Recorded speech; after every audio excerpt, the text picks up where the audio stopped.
ফিলিস্তিনি প্রতিরোধ আন্দোলন হামাসের সামরিক শাখা ইজ আদ-দিন আল-কাসসাম ব্রিগেড গাজা উপত্যকায় প্রায় ৩০,০০০ তরুণকে তাদের যোদ্ধা হিসেবে নিয়োগ দিয়েছে।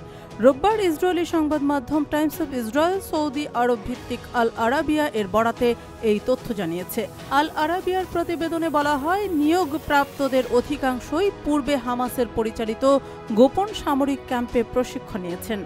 যদিও এসব প্রশিক্ষণ যুদ্ধ শুরুর পর নাকি আগে থেকেই পরিচালিত হচ্ছিল তা স্পষ্টভাবে উল্লেখ করা হয়নি। প্রতিবেদনটিতে আরও দাবি করা হয়েছে, এই তরুণ যোদ্ধারা মূলত গেরিলা যুদ্ধ, রকেট নিক্ষেপ এবং বিস্ফোরক স্থাপন বিষয় প্রশিক্ষিত। তবে এসবের বাইরে তাদের সামরিক দক্ষতার ঘাটতি রয়েছে বলে জানা গেছে। যোদ্ধাদের নিয়োগের নির্দিষ্ট সময় সীমা প্রতিবেদনে উল্লেখ না করা হলেও ধারণা করা হচ্ছে এটি চলমান যুদ্ধের সাম্প্রতিক সময়ই হয়েছে। গত জানুয়ারিতে স্বাক্ষরিত যুদ্ধবিরতি ও জিম্মি বিনিময়ের চুক্তি ভঙ্গ হওয়ার পর মার্চ মাসের মাঝামাঝি থেকে যুদ্ধ ফের তীব্র আকার ধারণ করে। এই নতুন নিয়োগ সম্ভবত সেই প্রেক্ষাপটেই সংঘটিত হয়েছে। ওই প্রতিবেদনে আরও বলা হয়েছে, হামাস বর্তমানে ড্রোন ও দূরপাল্লার ক্ষেপণাস্ত্রের সংকটে রয়েছে। তারা সম্ভাব্য ইসরায়েলি সেনাবাহিনী IDF এর ব্যবহৃত অবিস্ফোরিত গোলা বারুদ সংগ্রহ করে তা পুনর্ব্যবহার করে নিজেদের অস্ত্র ভাণ্ডার শক্তিশালী করার চেষ্টা করছে।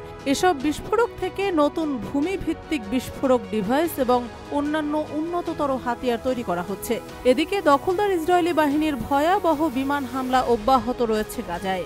গাজার বেসামরিক প্রতিরক্ষা সংস্থা জানিয়েছে, রোববার ভোর থেকে বিভিন্ন এলাকায় চালানো ইসরায়েলি বিমান হামলায় প্রায় ২৫ জন নিহত হয়েছেন। নিহতদের মধ্যে নারী ও শিশুর সংখ্যাও রয়েছে।